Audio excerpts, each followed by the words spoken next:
gedhe ing pojok pekarangane Jusman iku umure wis 50 taun kliwat.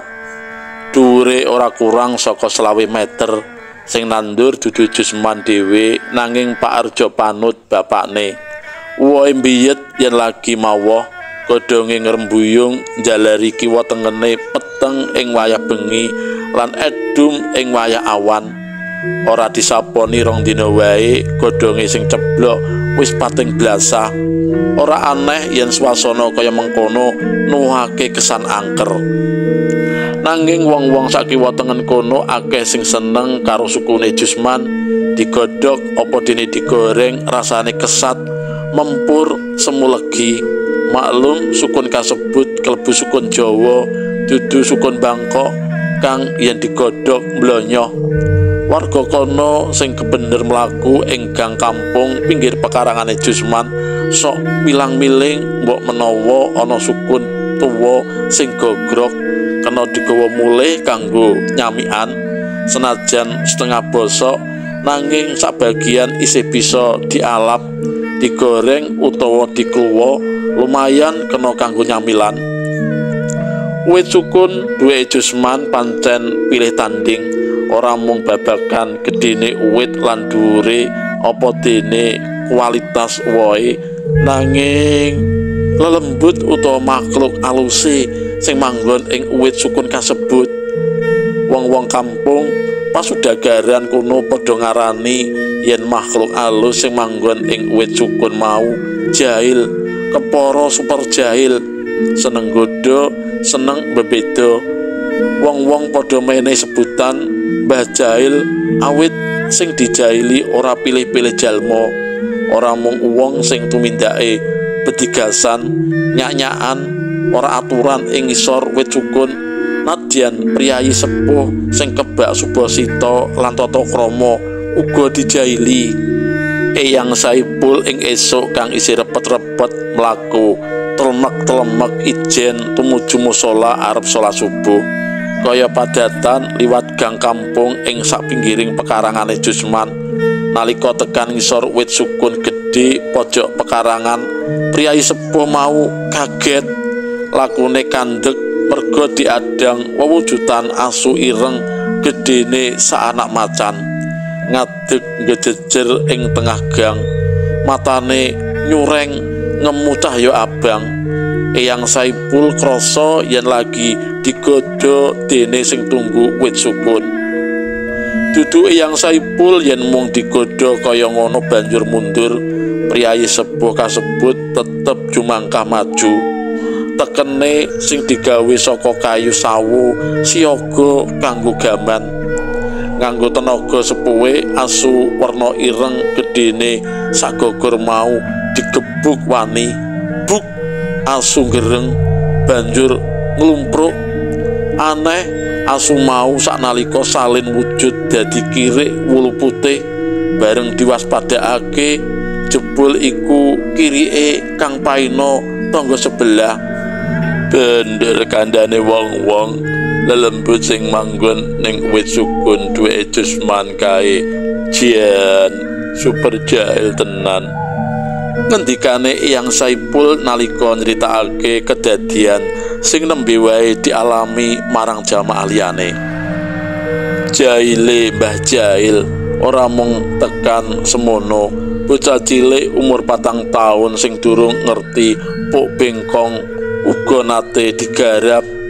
Wayah sore adenan anake Pak Tukiyo dolan peplayon karo kanca-kancane ing pekarangane Jusman.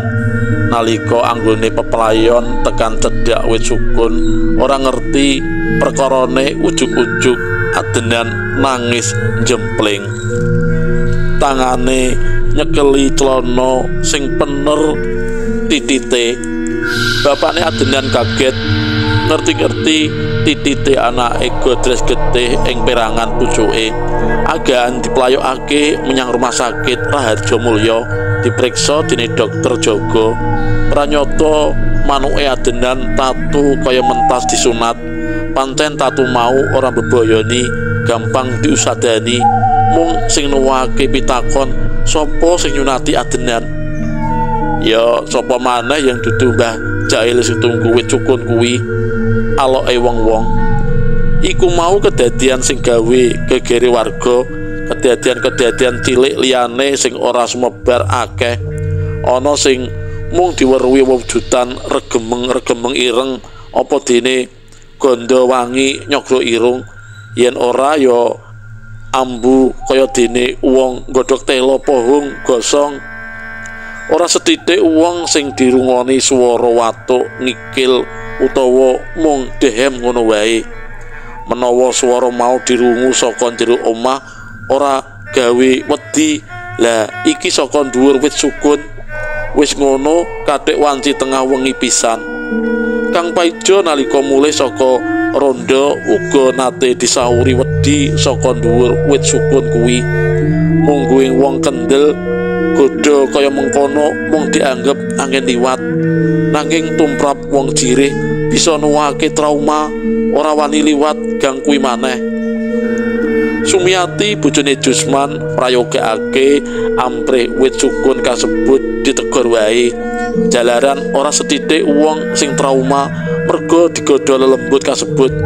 Tujune wong-wong mau ora padha protes. Lah piye arep protes? Jer kabeh mau dudu gaweane Jusman. Suwe-suwe Jusman nggugu pratekle sing wadon. Mung wae manut Jusman anggone negor pancen ora kena grusak-grusu waton negor ngono wae. Kudu nganggo petung. Jalaran yen angger dikethok salah-salah sing manggon wit sukun mau nesu merga rumangsa ditundung. Tangga teparu mrayogakake Jusman golek wong pinter sing pono ing babagan dunyane makhluk alus, bisa ngrerepa lembut mau kanthi alus sak temah ora rumangsa kaya mung diusir ngono wae saka dangkae. Gelem pindah ing liya papan kang adoh saka pedunungan manungsa, syukur bagi wis rajail maneh. Sore-sore nalika lagi mikir kepriye cara negor wit sukun lan golek wong pinter, Jusman ketekan kanca lawase aran Dalisa.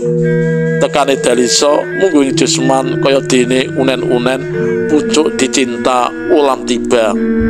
Dalisa mono gandeng anake wong ora duwe, sawise lulus SMA ora bisa mbatutake kuliah. Dheweke melu makarya ngrewangi wong tuane adol jasa negor wit mlebu metu desa ngadesa. Asile lumayan, kanthi lumakune wektu Dalisa bisa madeg usaha dhewe, malah saiki duwe tenaga pembantu wong telu.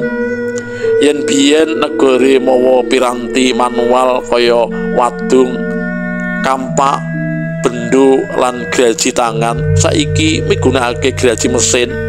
Wit jenis apa wae lan sepiro wae gedene dheweke saguh merantasi gawe. Kebeneran banget Dal, kowe dolan mrene kok kaya ana sing ngongkon wae. Ngene, aku butuh tenaga kanggo negor wit, ujare Jusman. Wit apa sing arep mbok tegor? Kae wit sukun pojokan kebon. Nanging wangsulane Jusman. Jusman banjur cerita akeh-akeh ngandhakake kahanan wit sukun duweke sing kawentar ana sing tunggu. Sawijine makhluk alus sing jahil kepara super jahil. Krungu ceritane Jusman, tukang negor wit iku ngguyu nyekakak, semune nyepelekake, ora percaya marang kedadian-kedadian ora mlebu nalar kaya sing diceritakake Jusman. Oh ala Jus, saiki rak jaman internet to, sing ngono-ngono kuwi rak dongenge simbah-simbah biyen. Lah yen wedi karo sing ngono-ngono kuwi teneh aku ora nate entuk gawean, ujare Dalisa. Wis ngene wae Jus, sok dina Kemis Minggu ngarep aku dak mrene meneh nggawa piranti komplit, pokoke ngertimu beres. Sambunge Dalisa karo ngentekake wedang kopine. Ngobrol ngalor ngidul ing antarane kanca kang suwe ora ketemu, ora krasa yen wektu wis ngancik tengah wengi. Agan Dalisa njaluk pamit arep mulih. Muga-muga sok Kemis aku ora ana pambengan apa wae. Kowe ora perlu repot-repot perkara sing liyane dak sumanggakake nyang sliramu. arep nyuwun bantuan wong pinter kanggo nglungakake makhluk alus mau luwih dhisik ya sakarepmu. Kandhane ngono Dalisa karo jumangkah menyang sepeda motore kang dijagrang ing ngiringan omah. Klik, tangane kiwa nyekel setang, tangan tengen muter kunci kontak. Bareng karo iku saka arah wis sukun keprungu swara krosak trubuk. Nitik suarane cetha yen iku sukun tiba. Hah? Sukun gedhe tiba? Grenenge Dalisa. Dheweke niteni yen sing mentas ceblok iku dudu sukun basa. Yen sukun basa suarane ra ceprot. Ah, eman-eman gak openane digoreng sesuk-esuk lumayan ana kanggo kanca medang kopi. Kandhane Dalisa karo nyedhaki wit sukun pojok kebon. Sentolop cilik dicelotake ngiwanengen, milang-miling nganti tresih Dalisa ora nemokake sukun tiba. Bali marani sepeda motore maneh. Lagi wae kunci kontak arep diputer, maneh-maneh keprungu swara trebuk. Sing keri iki malah krasa luwih mantep. Maneh-maneh Dalisa kepengin ngopeni sukun tiba kasebut kanthi nglorotake sentolope. Mripate Dalisa mas padakake swasana kiwa tengen kanthi luwih permati. Lamat-lamat dheweke weruh wewujudan bunder sak sukun gedhi. Wewujudan diparani. Hah? Gedhe temen? Eman yen ora diopeni. Grenenge Dalisa karo nyedhaki barang bunder kasebut. Gandrik jantunge Dalisa kaya mandeg saking kagete. Wewujudan bunder gedene sak sukun mateng iku bareng diwaspadakake pranyata dudu sukun nanging sirah manungsa. Sirah tok tanpa gembung, katon isih ana getih abang netes ing lemak. Dalisa ora siap lan ora ngira bakal ngrangguli sesawangan kaya mangkono. Ngadeg njegreg ora ana sing bisa ditindakake. Lambene juwawos kepingin bengok, lambene krasa kemunci. Nalika sepisan maneh panyawange disawatake menyang sirah wong mau, wewujudan gawe miris mau wis ilang. Dheweke ora ngerti ilange menyang endi. Ora sadar awake ngoplok, kringete dliweran. Klunuh-klunuh marani Jusman sing ngenteni ing ngarep teras omahe. Dalisa sing durung bisa crita lungguh ning lincak ngisor emperan omah. Bareng wis aso sawetara, Dalisa lagi bisa crita nyeritakake kedadian sing lagi wae dialami.